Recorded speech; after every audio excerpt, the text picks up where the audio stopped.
Records.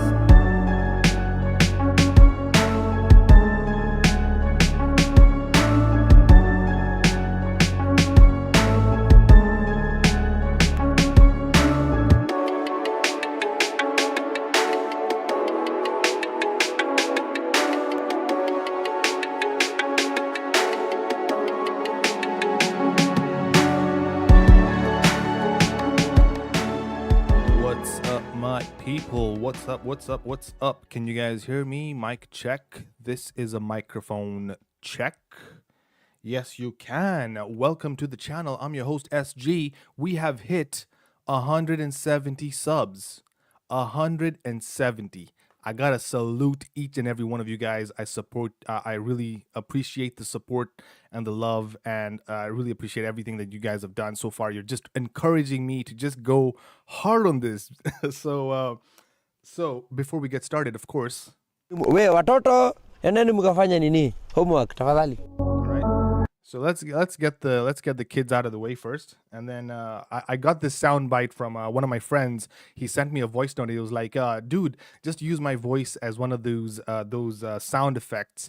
And so we're gonna be using this now. So that's what we're gonna be using, and so today's topic is going to be discussing something that you've obviously known. I'm pretty sure all of you guys have seen this in the news. It's nothing new. I'm not gonna spread information that is already not like you guys are not aware of this information. You guys already know what's going on in the world and what's going on in Kenya, especially. You know, with all this protests and the riots and everything. So as we wait for the rest of the guys to join in and give their feedback, of course, I want to just get the ball rolling and we can just talk a little bit about this. So we've got $1 million houses, $1 million houses, not million Kenya shillings, because a million Kenya shillings and $1 million are two different things, right? This is $1 million. $1 million is like what? 100 million Kenya shillings? 140 million now. With the exchange rate is mental. And have you seen the pound to the Kenyan shilling? 180. It hit 186. Bro, I'm telling you guys, by the end of this year, it's gonna be 200. I mean, at the rate at which it's climbing, it's mental. Anyway, so we've got houses. So here, let me just share my screen. So I was just watching this video the other day, and I was like, I need to freaking talk about this. Someone needs to talk about this. If not me, then who? Maybe someone's talked about this. I don't know, man. But I'm just looking at this, right? So let's have a look at this villa. This is a luxury villa in Kenya. All right. I'm just gonna mute this because who gives a shit about the freaking audio? Okay. A freaking luxury villa in Kenya. Obviously, there has to be a hot chick, who has to give us some insights on the property. The cameraman's doing a really good job, though. Okay, let's try and stay on topic, man. So, I mean, look at the size of this property. Like this, these are a group of houses that have been put inside like an estate kind of a thing. Okay. I mean, look at the luxury.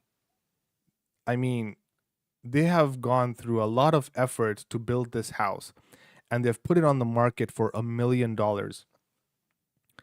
I'm just gonna quickly skip through the video, and you just look at the interior. Look at that freaking interior, man. I mean, you would think, someone who's looking at Kenya for the first time, they've never traveled to Kenya, they don't even know where Kenya is. Most of the people in the US think that Africa is a country. And so when you tell them I'm from Kenya, they're like, oh, even here in the UK, you just say you mention Kenya, and they're like, what, who's that, where's that? So, and then they go online and then see videos like these, and they're like, wow, this is amazing. $1 million house, $1 million, and it looks so extravagant, it's so luxurious. I mean, wow, I'd love to live there. I mean, perfect weather, but you step out of this house, and this is what you're facing. This is what you're facing when you step out of the house. Okay? You step out of the house and this is what you face. right here. This is what's happening on the streets. Okay, this is what's happening on the streets. Okay, so you they're selling you the picture of going and living in a house like this, but you step out of the house and you're met with what's going on the streets. Everything is broken. Everything is messed up. Imagine, imagine you're living in a house like this and you don't have clean running water. You can only get water on certain days. Maybe Wednesday they'll open the tap. The council will like, we can give you water on Wednesdays. Imagine water is like such an important necessity. Like you cannot live without water. Without water, you're not going to be able to clean yourself, clean your environment, cook food, keep hydrated. Without it, you're dead. You'd rather just go live in a freaking cave or a freaking desert. And it just baffles me that a country, a government running a country cannot give its citizens running water. I mean, water. The freaking planet is covered in water. How difficult is that to just collect that, recycle it, or clean it, or purify it, and distribute it? How difficult can that really be? We're living in 2023 and we're still having issues of having basic things like water, running water. Imagine a lifestyle without water. Like you wake up in the morning and there's no water. You open the tap, there's no water, and you have to go and fetch it from some well or something like that. What kind of a lifestyle would you be living? Just freaking think about that, okay? So you don't have access to clean running water, but you're living in a $1 million house. You don't have access to clean running water. Your electricity is heavily, heavily taxed. It's heavily taxed, even though statistics tell us that 48% of it is coming from renewable resources or renewable sources. Let me just leave this playing in the background so you guys just see the freaking delusion, the delusion that we're living in, man. So you're paying a lot of taxes on your electricity, okay? It's coming 50% of it is renewable, yet it is heavily taxed and extremely expensive. Which doesn't even make any sense. And then that electricity is tapped into by people who are living on the freaking streets. Lower class, everyone below middle class, they're stealing electricity, they're tapping into the grid, right? They're going and destroying the transformers that are on the streets. They're illegally connecting their wires into that to get electricity. I've heard stories of people who are living in an apartment complex. Your freaking neighbor will go into the grid where the junction box is and steal electricity from you and bypass their meter and run their cables through your meter.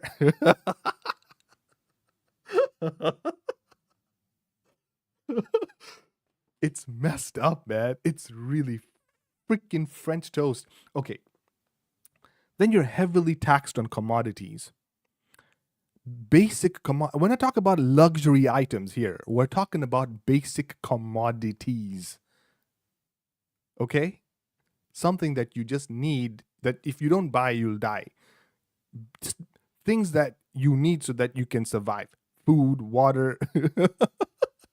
You're heavily taxed on these things. And I have a long list, so we're going to go through that. Okay, so clean running water is not there. You're heavily taxed on basic commodities, so that you can't even buy flour, maize meal, just basic things that you want to buy so that you can eat, so that you can survive.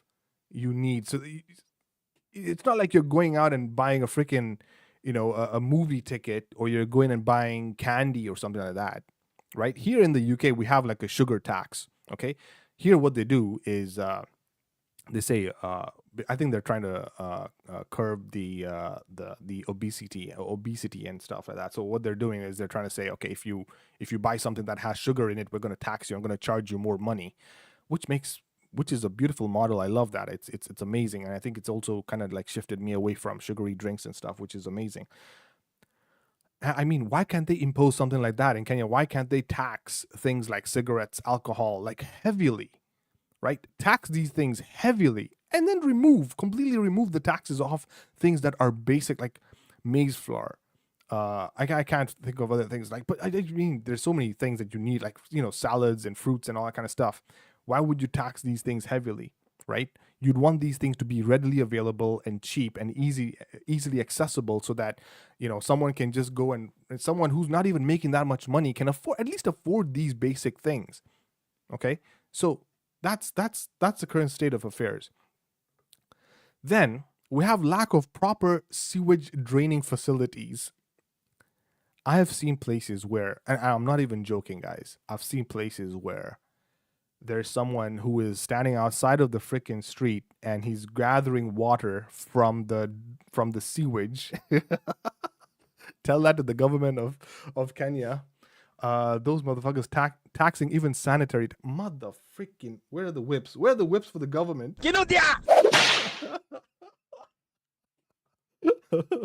Irene, thank you for checking out the channel. Yes, today you and I were gonna have a one-to-one, because I feel like you have lived there longer than I have, and you have experienced life and the hardships in Kenya, and I know where you're coming from, and and what you've experienced. So yes, so let's leave this playing in the background so we have some context, man. So lack of proper drainage. Okay, lack of proper drainage. I've seen people who are gathering water from the freaking sewage to go wash a car, and then you pay that person to go, to go. Imagine how disgusting that is. That someone has gone there, like, because there's lack of water. The government has failed to put into place the infrastructure to allow someone to get water, a basic necessity of life, like just to live, man. You don't have access to water. You're going and picking up water from the freaking sewage. This guy is earning a living by taking water from the sewage and going to washing a car. Today your volume is low. Oh. Thanks for flagging that up. What about right now? Is that much better? One second. Let me just check this out. Oh, perfect. Okay, there we go. Yeah, I think I just lowered it a bit too much. Okay, well, that's good. Well, thanks for letting me know. Okay, what was I saying? Yes, so we were talking about the sewage. The guy's grabbing freaking water from the. Oh, I think that's a bit too loud. Maybe, I don't know, because I can see like it's like over spiking. Anyway, the guy is grabbing water from the sewage and going to clean the car, and then you're paying that guy money, and that's how he's earning his living. He doesn't have access to clean water. And what's that doing? Or maybe he's trying to avoid the water bill, or maybe he doesn't have a source to get. But it doesn't matter. Imagine the freaking bacteria and the illnesses that are going to be formed out of that, and him interacting with that sewage water. You've got cholera outbreaks. You still have typhoid and all these other remember typhoid back in 1999? Cholera and typhoid. We thought that these were things of the past, man. Now we still have these kind of freaking outbreaks. And then with the lack of water comes other diseases. You've got all these stomach-borne diseases, because look, you're washing your food with it, right? You're washing your food, so you're ingesting all these fecal matters. This is messed up, man. This is messed up. Okay. Then, as you're living there in your $1 million house, what are you saying? Nairobi farmers use sewage water to grow those awesome vegetables we buy in the streets so bad. Freaking hell. Freaking hell, man. Yeah. And then you, as a customer, if you do not wash these, you're dead. You're done. and you get sick and go to the hospital and wait for that hospital bill. And that's another thing. That's another thing I don't even want to talk about. Let's not even go to healthcare.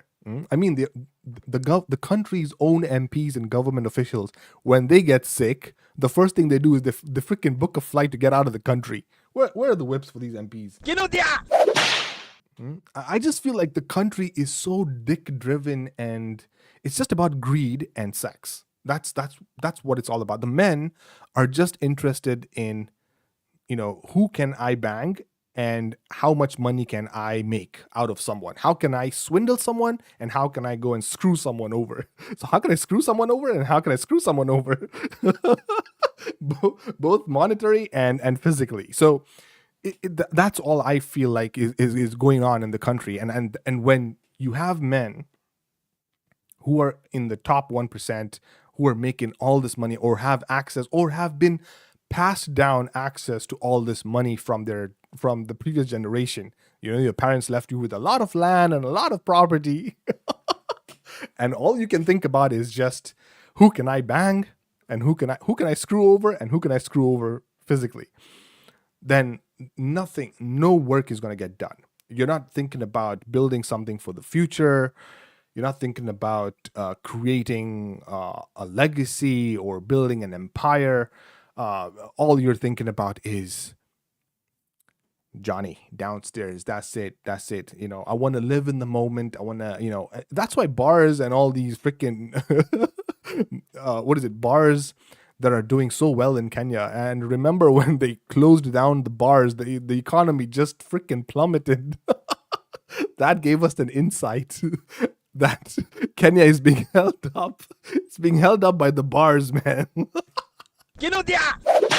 Okay, enough fucking around. Let's stay on topic. Okay, so we've got riots and looting in the name of peaceful protests. Okay, here's the thing that I'm not saying that you shouldn't protest, right? You need to protest. It's a democracy. You need to go out there and give your opinion and tell the government if you don't agree with what the government is doing. Yes, go out there and fucking make a peaceful protest. You know what just makes me just laugh, right?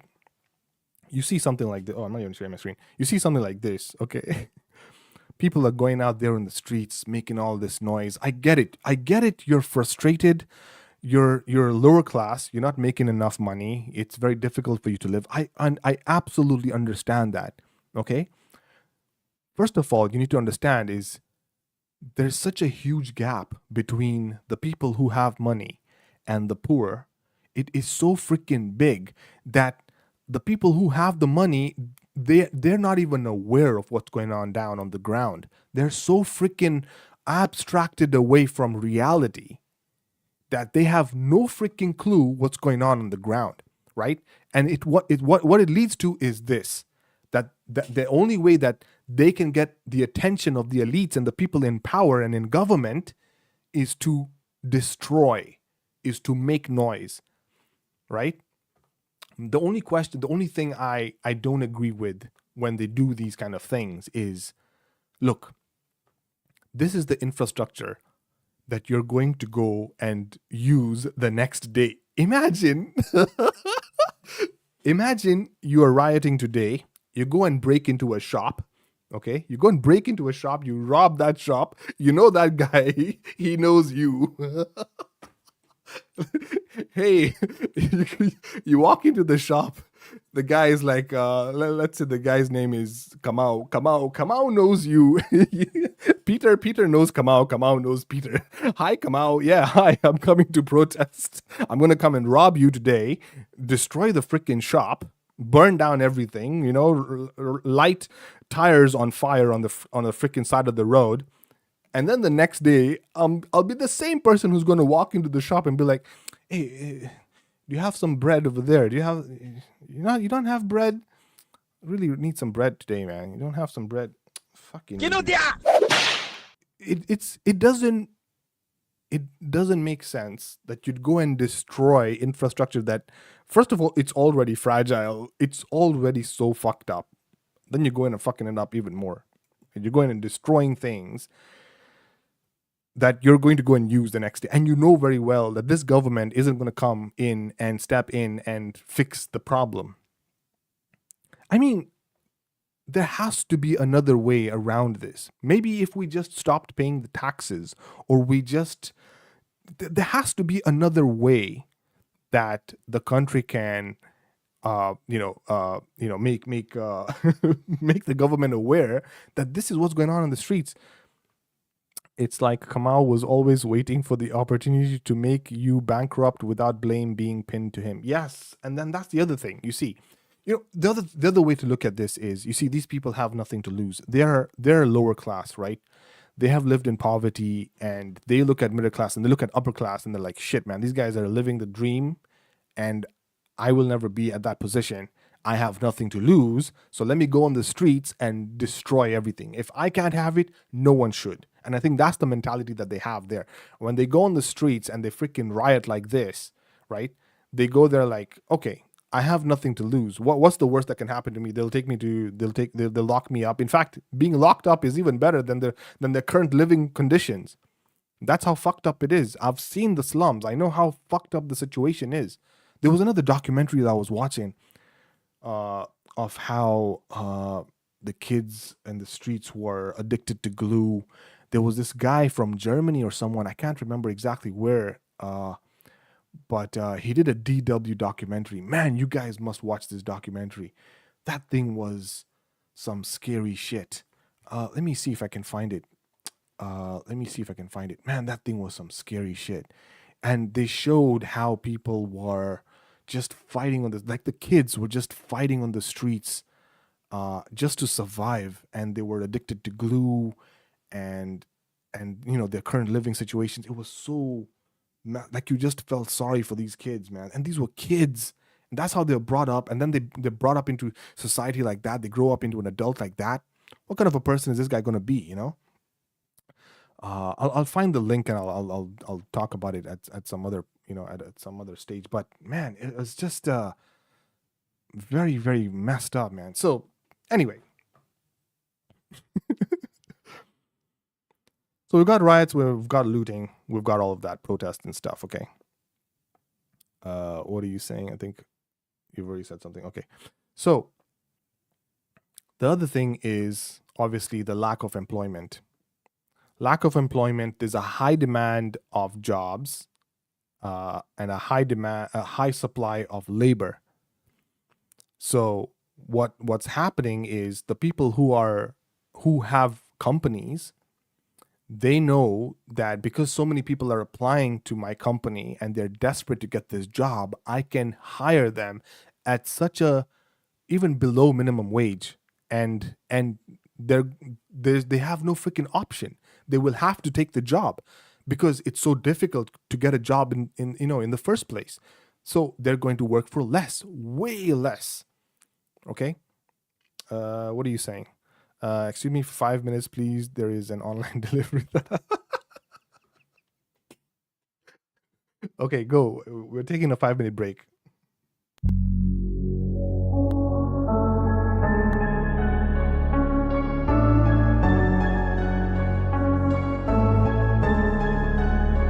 Chill Out Records.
Chill Out Records.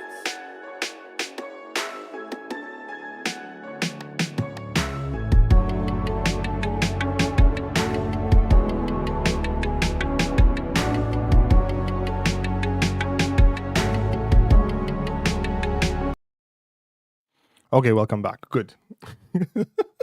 That was a nice interview.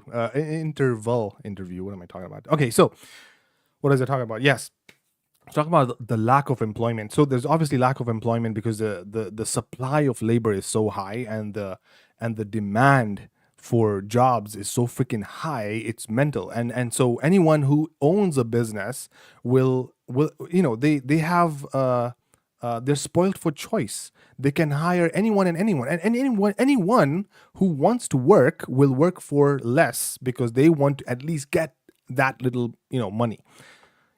What got me really thinking, right? People who do graduate in the country, you get a degree, and let's say you get a good degree. I know someone who has a master's in business administration or something like that. He's done some business course or whatever, a master's in that, and he's working as a freaking IG model. He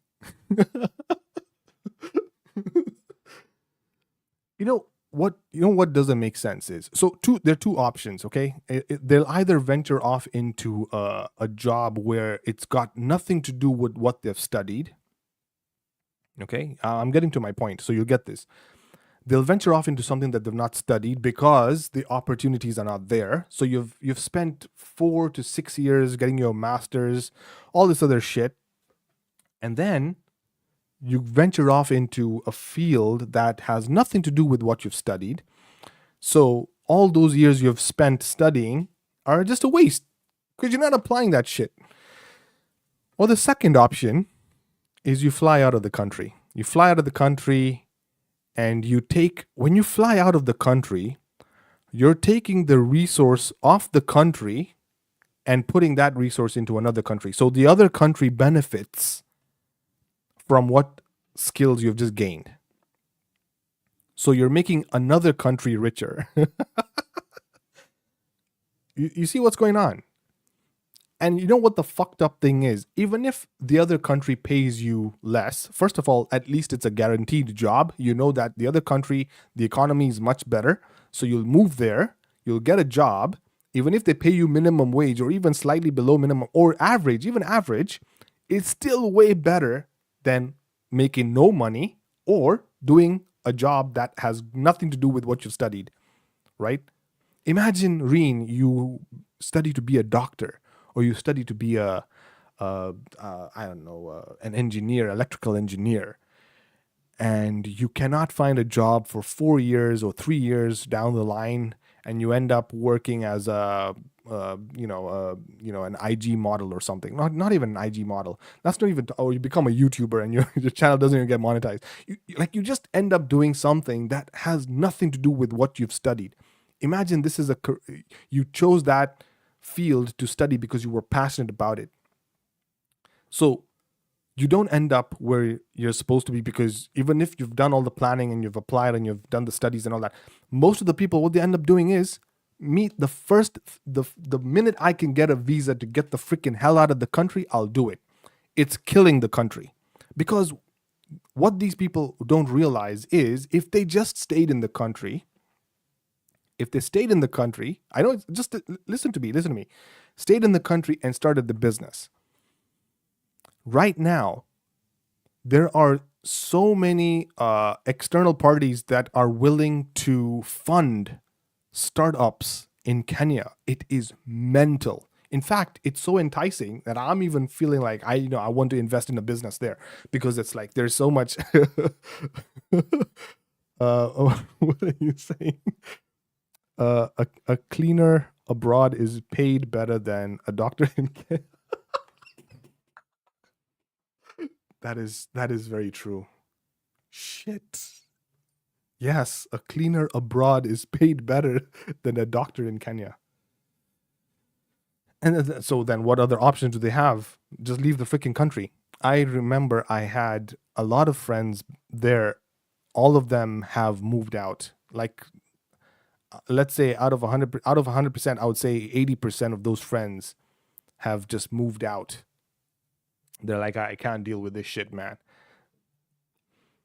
Right. Fine. If you think about it long term, It's messed up. It's not good for the country because the country is losing its resource of people who are in a position to start a company.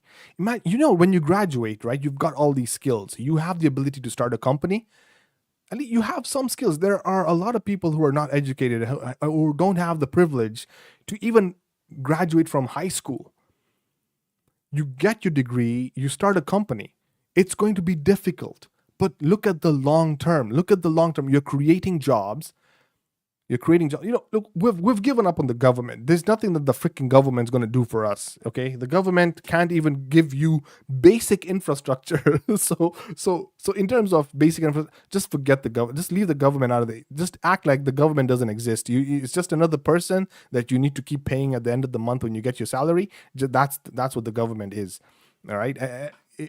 Don't expect any services from the government. Just leave those guys. You're on your own. Okay, you're on your own. And the only way that you can make it is you start a company, or start a business, and just hire people. Get the funding. I know a lot of people who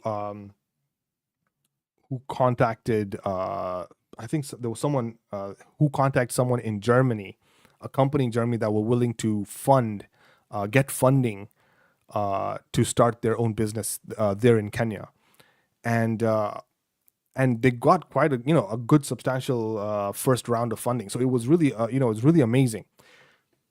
But remember when I said Kenya, it's all about either sex or greed? Some people ended up taking advantage of that system as well. There were some situations where startup companies that did get funding, those people who were running those businesses, first of all, did not pay their employees. Imagine you're working in a company and you don't get paid. Your boss keeps telling you, the things are a bit tight right now. We won't be able to pay you, and we might need to skip, your paycheck this month. But next month, what we'll do is we'll pay you for this month and the next month. So don't worry, we got you, bro. I heard stories of people who worked for a company for 6 months. First of all, getting a job is almost impossible. It's like looking for a needle in a haystack. So they're desperate.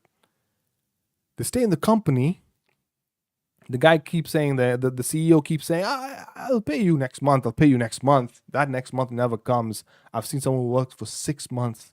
They took money out of their own personal savings to commute and go to work. They left, and then they filed. Now, when they left, and they had to get a lawyer to pursue the whole payment, the whole, where's my freaking paycheck? You owe me this money. Now you need to pay the lawyers. With which money are you going to pay the lawyers? See how messed up that situation is. Damn. So people even took advantage of that situation where they were saying, okay, if countries abroad are willing to fund us to start our companies here in Kenya, let's get that money. We'll underpay the staff, and then we'll close down the company after 2-3 years and run away with the money. That's how messed up it is. So, oh man, I just, when I think about these things, I just feel like, is there any hope? Is there any way that we can close that gap between, yes, it's fucked up, and I try to think of how can we solve this situation where that gap between the person who is making less than 100 shillings a day and someone who is sitting in a house, who is even willing or able to buy a house worth millions of dollars. That gap does not make sense. And the gap only exists because of corruption, right? Corruption or wealth that has just been passed down from a family member. That's it.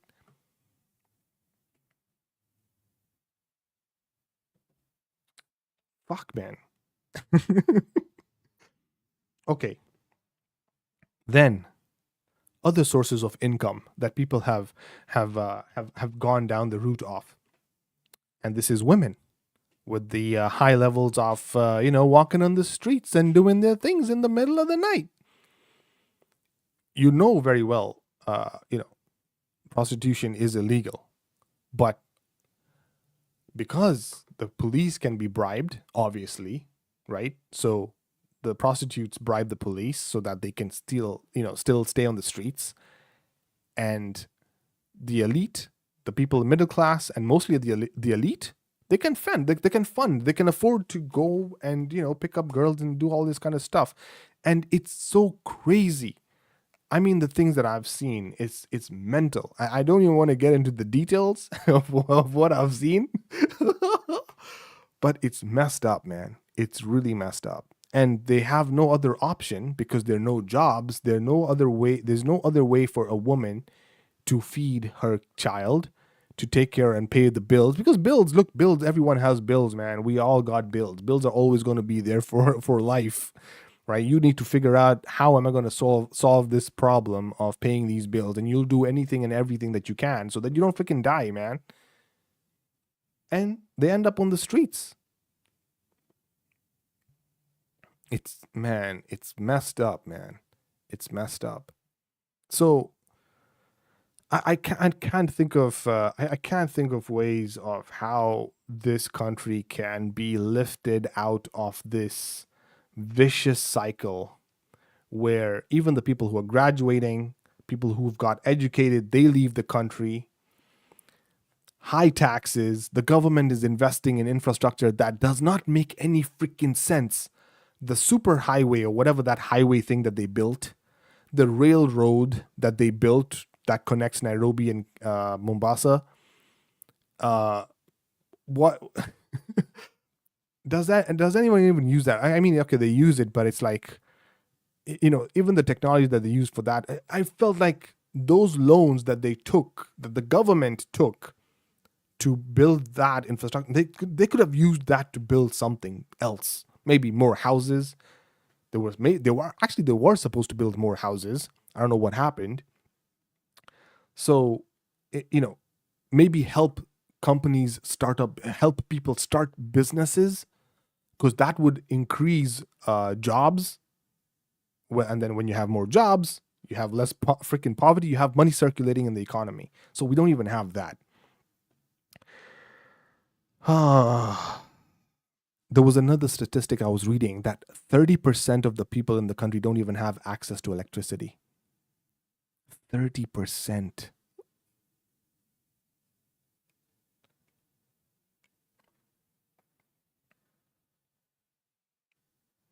Inflation was at 6% back in 2008. What is it today? 28%? I don't even know, man. And then, of course, the healthcare system is all broken, man. So, yeah, all of these things, when you add them up together, what do we end up with? We end up with the people on the streets. We end up with this, man. Now imagine these people take these protests and they attack people who are now the middle class and the people who are living in these villas and $1 million houses. I'm telling you guys, when that day happens, this country is gonna be freaking fucked. You see, these people are riding on the streets. They're not affecting the middle class and the upper class, because they're just sitting comfortably watching YouTube on their 65-inch TV in their gated communities, right? They don't know what's going on the highways and on the roads. But the day that these people take these riots, because there'll be a day that they'll be like, enough is enough, man. Something needs to change. Government needs to change, or something needs to happen to get the economy going. So yeah. Anyway, guys, that's all I wanted to talk about. Now I have the session with Sab and Reen. You're going to be joining us as well in the next one. So I think I've got like 20 minutes. I'm going to go take a break, go and eat something. And then in like 20 minutes, I think we're going to have a session with Saima where we're going to be talking about why we shouldn't be giving our kids smart devices. And I have a lot of points that I'm going to be talking about. And I'm going to be whipping that. I'm going to whip that freaking Saima because so I got freaking points for days. And Reen, I know you're going to be taking Saima's side, so get ready to get whipped. All right. Thank you so much for checking out the channel, and I'll see you guys in a few minutes. You got crushed. You gonna get you gonna get crushed. All right. Bring it on, sister. Bring it on. I got the whips here.